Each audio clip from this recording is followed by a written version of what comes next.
Hey, Gabriel here with my TCG business, Blazing Cards LLC. I wanted to talk about preconditioning your cards for your TCG business.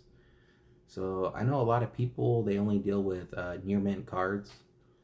And even then, right? So if you're buying a collection and you say you're buying hundreds of cards, and they tell you, okay, yeah, they're on near mint. They give you the near mint price, and you buy it near mint.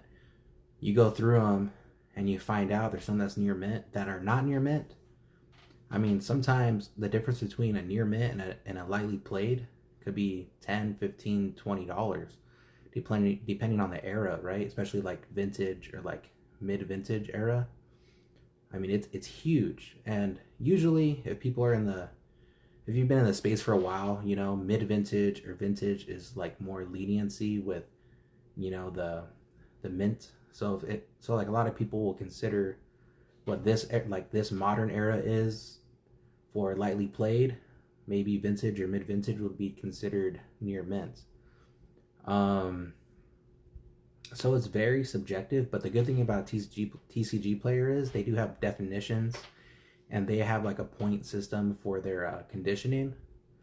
So like near mint, they're allowed to have like three points on it, right? Like light scratches would be considered 1 point.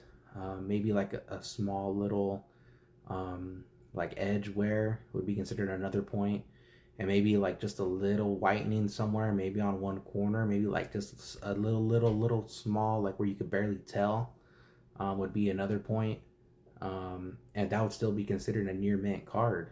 um, so I think a lot of people who buy on TCG, they expect near mint to be like pack fresh, and that's like a mint card, right? Pack fresh is mint. Near mint is not packed fresh. It's near that, but it's not. It could have light scratches.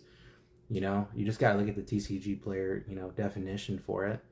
But I'll go ahead and continue on this because I think it's like a very big thing in the TCG space.